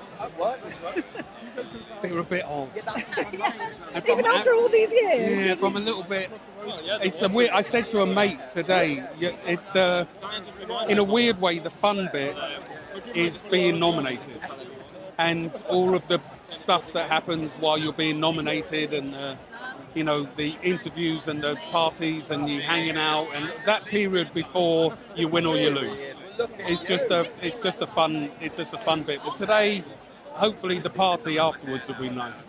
There's been a lot of discussion lately as well from sort of key figures, directors and what have you. The director of Wolf Hall sort of saying that actually the public service broadcast is really struggling to get sort of things like Wolf Hall, things like Mr. Bates versus the Post Office off the ground. Do you think it is that worrying, I guess, in terms of we're losing some of that sort of money and funding? I mean, you make programmes as well, don't you? So. Yeah, I think it's a fundamental worry, particularly at the kind of state at the BBC. I think it's really important that the BBC has, excuse the pun, but has license to make the most varied programmes, regardless of commercial gain, as it were. That they have a kind of responsibility to tell the widest range of stories possible, and the fact that financial restraints are cutting into that is really scary. Lenny, would you mind just hanging on, because they're going to cross to us in 10 seconds, and just give me a couple of answers, and then I will release you to be free as well. That was for our sort of normal interview. Co-star Arian behind you as well from Mr. Loverman. The Loverman, don't love it. It's a Loverman love fest. Yeah. Look, I'm joined by the cast of Mr. Loverman. Mr. Loverman Lovin' we're having right now. Look, fantastic. Congratulations on the show and how well received it's been in the nominations as well. Did it take you by surprise how well sort of it would do critically? I guess the source material was always... The source material is so amazing. So, we were like, this is exciting. We didn't know what the reaction would be, but when it did come to us, we were like, wow. I was blown away by it, actually. I have to say, one of the things that did surprise me was how many people you met who read the book. Yeah. I didn't actually realise how popular the book was until we had made the television series. And then the thing that everyone wanted to see the television version of it. That's what was exciting. And what you always hope is that we play the characters how they vision in their mind, and they were quite proud of that. Yeah, yeah. What's the reaction been like? Do you still have people sort of coming up now wanting to discuss the Yeah, I do, yeah. And I have to say that one of the things that is particular about Mr. Loverman is the number of people who've come up and thanked us for telling the story. Thanked us for putting it out there. Thanked us for telling their story or their life experience and doing it on primetime BBC. So that's been something that's been unique to Mr. Loverman. And it's unique to see a show like this. You've got elder people, a gay storyline, black storyline. Great sex. Yeah, it's unusual to have that kind of enthusiasm and people behind you so much. So, yeah. A little bit moments ago, Lenny, about the fact that you make programmes as well, don't you? You direct as well. Is it getting harder to get these dramas made on TV, or certainly by the public broadcasters? I think it's always been hard. Is the truth of the matter. I think now the pie has shrunk, so there's less there to feed everybody. If I could keep stretching the analogy, so yes, it's really tricky. It means that you have to, each time you're in that situation, you can only fight the fight you're in. And at the moment, we're in a situation where financially there's less to go around, so it's harder. So you just have to fight harder. But it doesn't always stay. It won't stay like that. It won't be like that forever. things always change. Just a new iteration of it, that's it. Thank you so much, guys, for talking to us. Thank Good luck tonight. I hope you win. Very nice to meet you both. Thank you very much. Thank you. Take care. The cast there of Mr. Loverman. Now, I'm kicking my own sun cream over. That gives you an insight into just how hot it is. Oh, look, if you turn the camera over this way, you will see the one and only Anton Deck over there, who are nominated for Saturday Night Takeaway. We will hopefully try to get hold of him here. Look, I think while we're waiting, absolutely, yeah, we've got one of the Dragon's Den. Let's just, hello, nice to meet you, Katie from Sky News. Stephen, thank you for talking to us. Look, the success of Dragon's Den, how does it feel to be sort of mingling here at the BAFTAs with the great and good in television? What for you is it like? It's really unusual for me. You know, I don't usually come to things like this. I don't spend much time on red carpets. I'm usually in the den or doing my podcast or at home or at the office. So I'm trying to fit in. I almost feel like people are going to eventually notice me. Do you know what I mean? I think people notice you for a very good reason that you're one of the best dragons as well. What is it like to sort of breathe energy into the show? It's fun to be on. Yeah, I've watched it since I was 12 years old. So hello. I like to remind my fellow dragons that I've been watching it since I was a kid, and they were my inspiration. So Peter and Deborah were. Here we are. I'm in. Hi. Look, sadly, we've got about 30 seconds to off air. What should we say about Dragon's Den, and long may it continue on air? 21 years, and every single year it genuinely gets better. And gets stronger and stronger every year. And for you, It's our 20th year, and we've come to collect our well-deserved BAFTA. Yes. Is that guaranteed? Well, nothing in life is guaranteed, but today I think we're going to win. We've got a good gut feeling. For you, what's been the sort of, if there's a couple of businesses that sort of stand out, that have been the ones that the Dragons have held up, is it too hard, too many? No, let me just tell you, we're all going to tell you our own businesses, so, you know. I thought you were going to say Levi Roots or something like that. There you go. Thank you so much. Best of luck tonight. Very nice to meet you all. Thanks. Yeah, I was. Okay.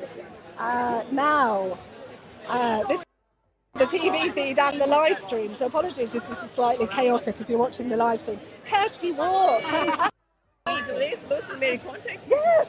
Oh, only you would get that, Kirsty Walk. This is brilliant. Thank you so much. And look, you are so deserving of this honour tonight. How does it feel? Is it a little bit embarrassing? Well, it is a bit weird, and the thing is, knowing I'm getting it doesn't actually make it less nerve-wracking, to be honest. But I mean, you have had an extraordinary career within broadcasting. Does it, for you, what have been the sort of standout moments that you will always sort of hold with you? I think some of the more difficult times. I think some of the more standout moments that are fun are things like, you know, the short cameo in Doctor Who that gave me more fame than anything else I could ever have imagined. When I said the end of the world is nigh, which I don't think I'd be allowed to do nowadays, but that was fun. Cameos, yes, I've done lots of lovely cameos. Difficult stuff, I mean, I still think Lockerbie and Dunblane were very difficult, but not difficult in the sense that for me, the whole point about it is it's not my tragedy, it's my job to report it without too much emoting. So those were very important things to do, but other things that have been important have been things like the menopause documentary. I mean, obviously I've done lots of political interviews and I've done lots of arts interviews, but things that made a difference, I would say the menopause documentary was one of them. Because it allowed people to go to the GPs and say, look, this isn't good enough. I'm not well. I'm well, but I'm not being treated properly. Tell me what you can do for me. What do you make as well of the sort of challenging news landscape we're in at the moment? I think everyone is a bit sort of perplexed about how you sort of bring news to the masses now as well. And the different ways to bring news to the masses, and that's why trusted broadcasters, sorry, I just banged that, trusted broadcasters are incredibly important.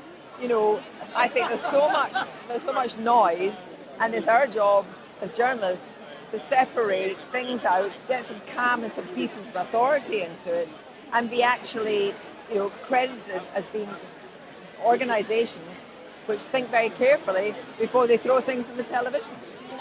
Can I ask about Mr. Bates versus the Post Office as well, which is nominated obviously so many awards? Well, Gwyneth Hughes for a start. Gwyneth Hughes' script was phenomenal. The work she put into that was phenomenal. Monica Dolan's fantastic. You know, What do you make of the fact that it took a drama to make? But you know, I think that's shameful in a way. But actually, at least it happened. Yeah.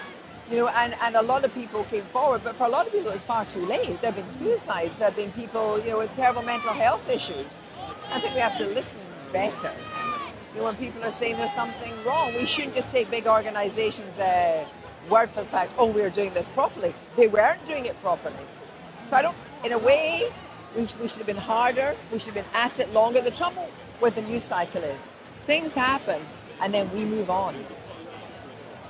You know, and I think that is a problem, and I think the revisiting of things is very, very important. Did the podcast give you sort of faith as well in the system? I guess that. But remember that there was a radio series as well about Mr. Bates in the post office. There was stuff out there. I think there was a panorama.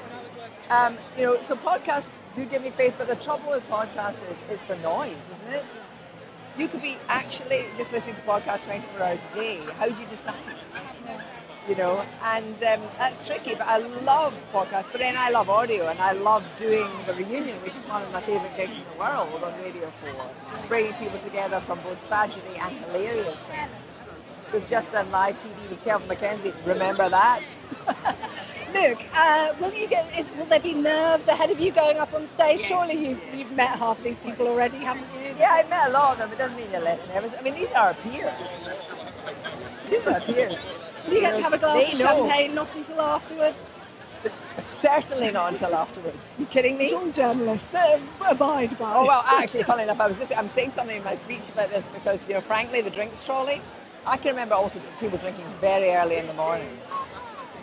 Doesn't happen now. No, for better or worse. For better or worse. Kirsty, thoroughly deserving of this. Good luck. Thank you. Oh, I can't believe you got the Mary Quant. The one person who recognised that I'm wearing Mary Quant earrings from the V&A. We're joined by AJ Tracy. Tracy. How you doing? You good? Thank you. Yeah, so you're here tonight because you're in Mr. Bates versus you're presenting. I am presenting indeed. I'm presenting 2 awards with my cousin Zoo, who is somewhere around here. I can't find him. He's your cousin. He is my cousin. He is. So it's amazing to be here, man. We grew up together, obviously, and being here is amazing. Really, really happy to be here. What a family. Christmases around your house must be quite. Christmases are amazing. Actually, my mum and Zoo's mum are the life of the party. So yeah, me and Zoo take a back seat when it's family gatherings. I mean, is that something we need to get commissioned today? Yeah, maybe. Honestly, the mum link up. Yeah, maybe. Look, are you used to these sort of things? Do you mind giving out awards? You know what? I'm used to them when they're music orientated, but this is new for me. I'm a little bit starstruck. I'm kind of just walking around like, oh, look, I know that person. So yeah, it's cool. Is Zoo very good at winding you up? Zoo's the best at winding me up. He invented winding me up. Like, he invented that. So yeah, man. will he be sort of trying to make you more nervous? He'll try. He won't win, but he'll try. Okay, great. Thank you so much. Thank you. I appreciate you guys. Thank you. Enjoy the evening. Thank you. I feel like we haven't stopped pretty much with all of this. Bethany, who's been good to talk to? Well, you've been chatting to everybody, but in the meantime, we have had Toby Jones. While you were talking to Sir Alan Bates, you spoke to his fictional counterpart.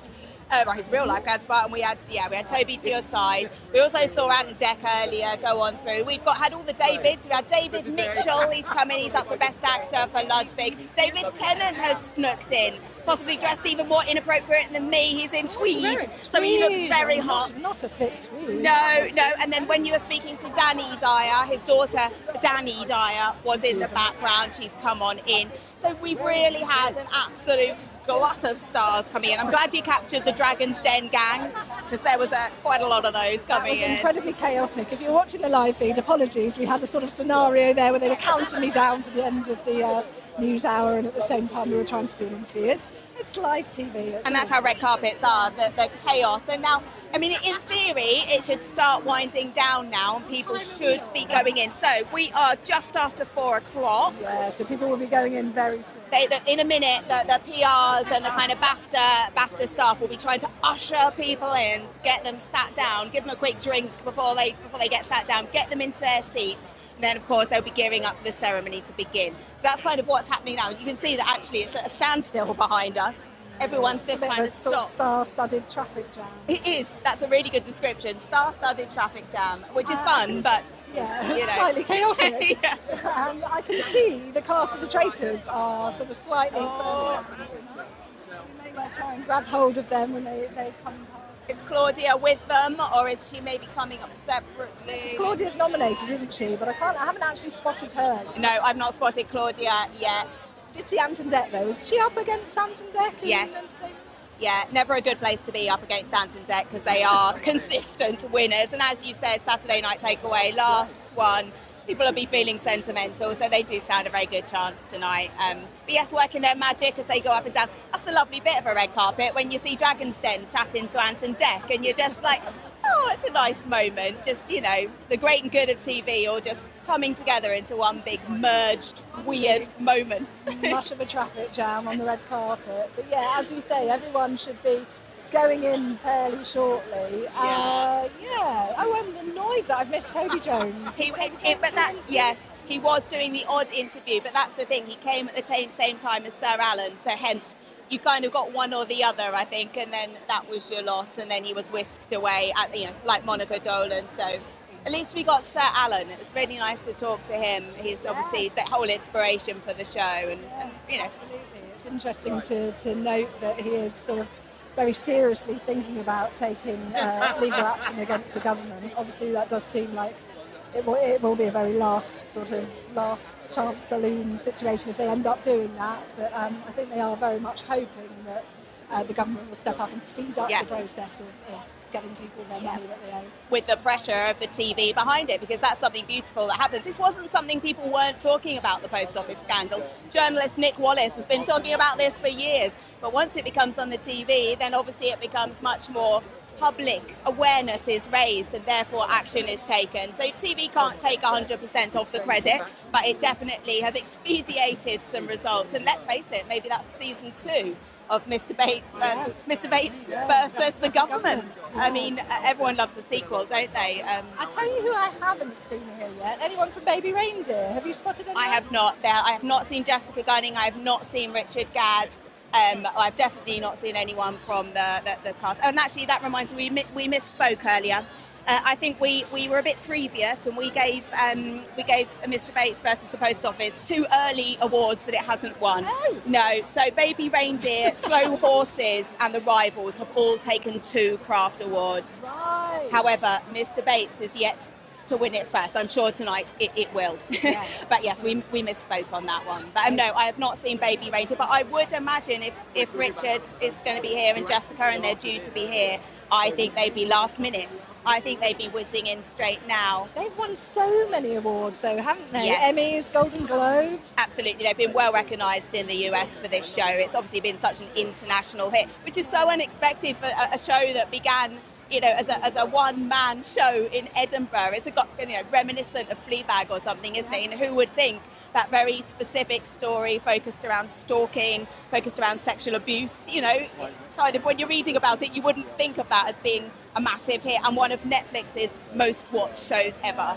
Well, you make the Fleabag comparison, but it is a very sort of similar situation that Richard Gadd now finds himself in, isn't it? And I would imagine there's a lot of people wanting to sort of offer him whatever sort of format that he wants, because it has proven to be so successful, Baby Reindeer. But how do you follow up something that is such a personal story? He's busy working on a show right now, I believe, with actor Jamie Bell. So he has got work in the pipeline. But as she said, so far we just know Richard Gadd really as Baby Reindeer. That's all we know about him. Of course, he's a Scottish actor, comedian, writer. I'm sure he's got many more strings to his bow. So it'll be very interesting to see his next production and how that is received and how different it's going to be. I can only imagine it'll be very, very different. But yeah, he really is the man of the moment. And of course, at the moment we've got court cases. It's going through the US Court of Appeal, isn't it? With the real life character of Martha. Apparently she's identified herself, and of course it's been sort of detectives online were very quick to say, and it's all got him into trouble for the true story aspect of it, which is a whole nother discussion for another day. It's very complicated, yes. And actually, we've got Martin Freeman coming up to our side. Nominated for The Responder, which is just this anxiety-inducing drama where he plays a Liverpudlian police officer, doesn't he? Yeah. Incredibly powerful role for him as well. Do you know what? That's another one that must have been on very early last year, because I did watch it, but it's very far back in my mind. And it's such a shame, isn't it? The scheduling is so important for these shows. I wonder if Martin might... Can we grab you quickly for Chinese? Sorry. He's a man in demand. Following orders. He is. Yeah, there's probably some cold water and some cold drinks in there to be had. You can hear the helicopter overhead I think circling that around. probably is a sign that we are sort of getting towards the end of us doing our lives here on the BAFTA red carpet. Yeah, Do you know what, absolutely. should we take the risk and wrap things up? Although, Of course, as I say this, immediately Richard Gadd will head in, and yes. I would. Do you know what? That's why I just, the minute I said that I will wrap things up, one of the stars from Adolescence comes along. So I am hoping to grab Russell hold of him. Tovey is arriving. Yeah. Yes. Brilliant. Somebody has also dressed for the winter. I'm loving it. I'm loving all these people who are just like me. We'll grab Russell. Russell, can you grab me just quickly? Hello. Oh, Russell, are you regretting the velvet jacket? How do you know? How can you tell? It's my face just like pouring off. I know, it's winter and I should have gone for spring, but it looks good. It'll be fine in there. Hopefully it's air conditioned inside and I can recover. Look, tell us why you're here tonight. Are you presenting? I'm here presenting, yes, Best Scripted, which is an honour to be here presenting that because the nominees are phenomenal. I'm guessing is that Reindeer? Baby Reindeer's there, Mr. Bates, the Fairies Show, and oh my God, the other one That's is... enough. Okay, You'll fine. have an envelope to read I out, will, so it'll yes, be yes, fine. but I think they're all brilliant. I mean, it as well speaks to the power of drama in terms of kind of raising public awareness to some very sort of serious issues. I guess Well, Baby Reindeer as well, to sort of male survivors of Well, sexual totally. I'm abuse here with Disney in a minute with Suspect, the shooting of Jean-Charles de Menezes has just dropped. So I'm here with Danny Mays, who's also in that, and that's a real important story to tell. And to be part of something that raises awareness and brings accountability is really important, especially in today's, age with what's going on in the news. It feels like accountability and honesty is really important. I mean, there's a little bit of a sort of conversation going on about public broadcasters sort of worried that they're not having the money to fund these big dramas. But in a way, the success of things like Adolescence, are the streamers stepping up, do you think? And sort of, Yeah, I hope so. And Mr. Bates is nominated, and you think that was a massive social change, that was a government change, that was, talked about in the House of Commons. These shows, that show Adolescence is going to be shown in schools for kids. That manosphere culture, I was not as aware of as people who are younger in my life, and suddenly I'm aware of that. And these shows, drama has the ability to make real things that we need to be made aware of. And I feel very proud to be a show that's done that, and I think that's important to continue doing that for sure. Very nice to meet you. Thank you, Russell. Take care. Thank you. Right, I'm just trying to see whether... Yeah, will do. Nava from Baby Reindeer should be coming over here in just a second. I'm trying to see... so it'd be nice to talk to someone from actually a Baby Reindeer. Yes, I can see her slightly just further down the carpet. So look, stick with us. Even though the stars are meant to be going inside, we've got a fair few coming along. Look, we haven't seen anyone yet from Baby Reindeer, have we? No. Apart from Nava now. Exactly. Navamo is the first just coming up, which gives us hope that maybe Jessica and Richard are just behind. But I don't know if they don't necessarily travel in their cast groups as we might assume. Yes, the first Baby Reindeer representative here arriving now. What an absolutely beautiful dress that she's wearing as well. Absolutely. The embroidery on that train of her dress. There's a lot of intricate detail of Stunning, birds. cream and gold. I'm seeing a lot of gold on the carpet and I'm liking it. Yeah. People have either gone black or they've gone for beautiful kind of creamy gold colours. And I love a train. Always time for a train. And the red carpet is the perfect opportunity because you're walking up and down it. Remind me, Bethany, does the show itself, the ceremony where we are at the festival hall, does it begin at 5 or 4:30? Are people being sort of... 5 o'clock. So we're a couple of hours behind. Yeah.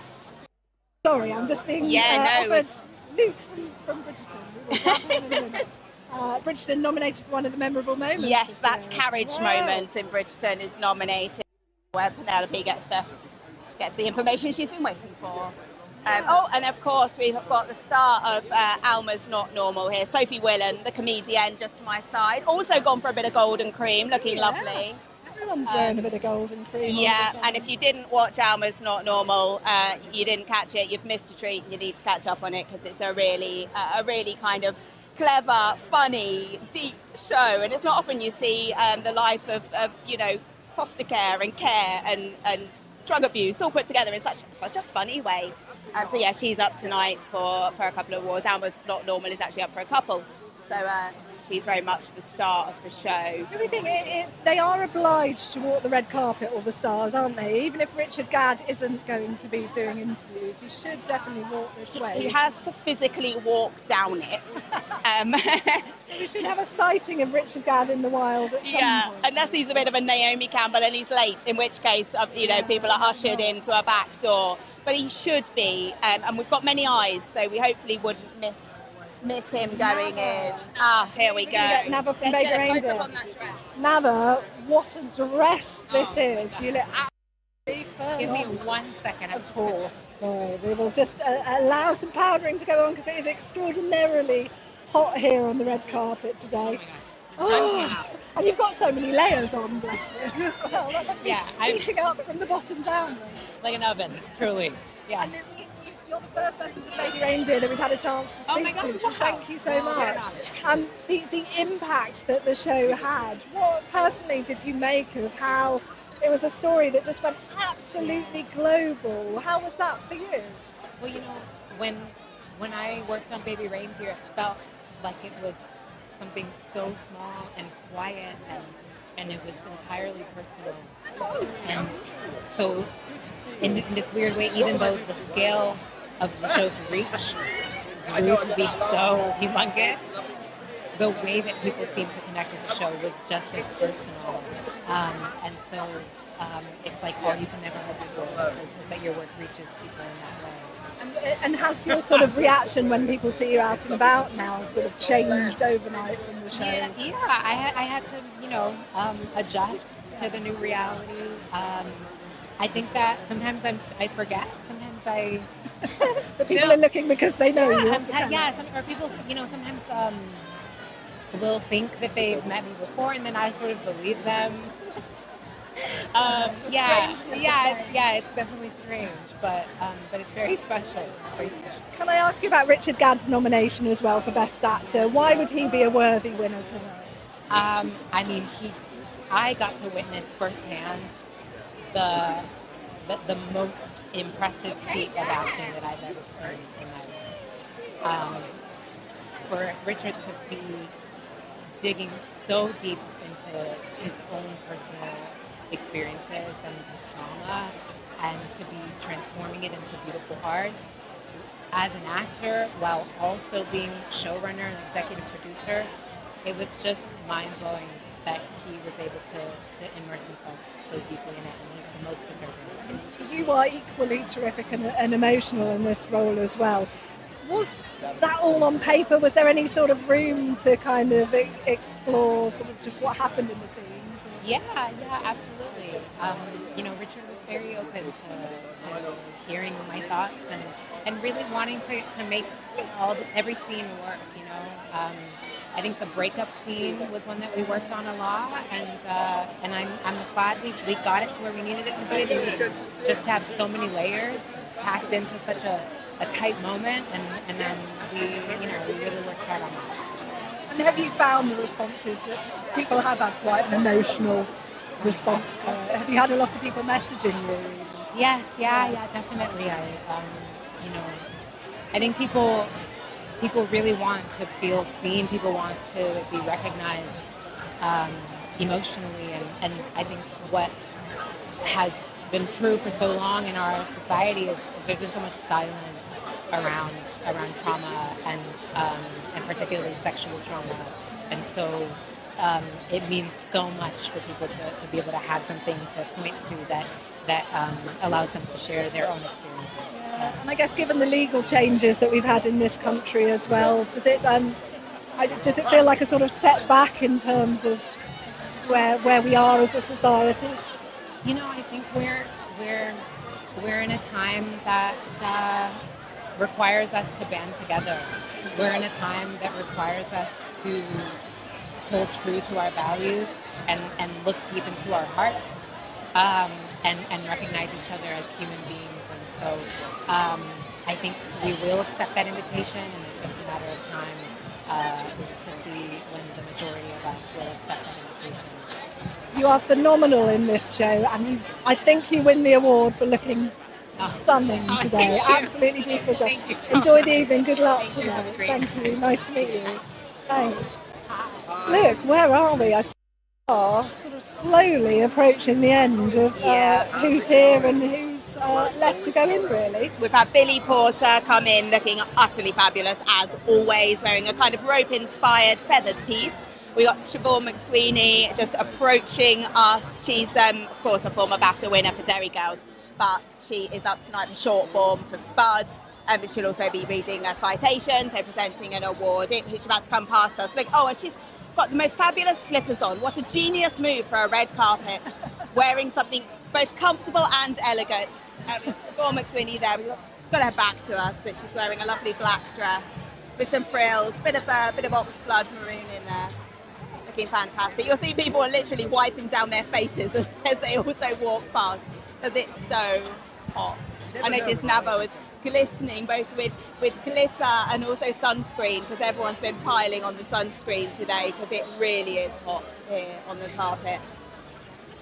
Got some few more coming through.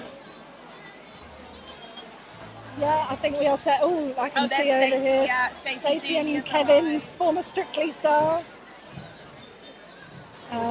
They are sort of probably walking in the opposite direction to where you can see on the live stream, but you can see now actually people are really getting ushered in because we're getting very close to bums on seat time. So hence the odd star will stop, but they are being encouraged to get themselves in, get sat down, because can you imagine it takes get hundreds and hundreds of people sat down, and then we have to go and sit down also, Katie. Well, do you know what, Bethany? I think we call it now. It's all of the stars should have been inside 20 minutes ago. We are now being told to wrap up and make our way into Festival Hall as well. Should we have a quick sort of personal favourites? Who would we like to see as the big walkaway winner? It has to be Mr. Bates and Sir Alan. I think for me it's Mr. Bates, just simply because although it seems like an age ago, it had such a real-world impact. That real-world impact is still going on currently today, and Sir Alan Bates is pushing for yet another world game changer. So yeah, I think that has to be recognised, and obviously with ITV getting the special award, I think for me that needs to be the big winner of the night. Much as I love Baby Reindeer and of course all the others and a bit of rivals, but I want Mr. Bates to take home the prize. Oh, come on. It would be nice if Danny Dyer won his first BAFTA, though, wouldn't it? Should we leave you with that mental image of what Danny would say should he win it? He was quite well behaved with us. He was very well behaved, but they will be preparing the bleeper in case he's up there tonight winning. So yeah, you're right. That would add a bit of a je ne sais quoi to the evening. I'm sure Toby Jones and Sir Alan Bates will not need the bleeper. But hey, you never know. You never know. Thank you so much for joining us here on the live stream. Stay tuned to the Sky News blog for all of the updates about who the winners are at this year's TV BAFTAs. Thank you for joining us. Thank you.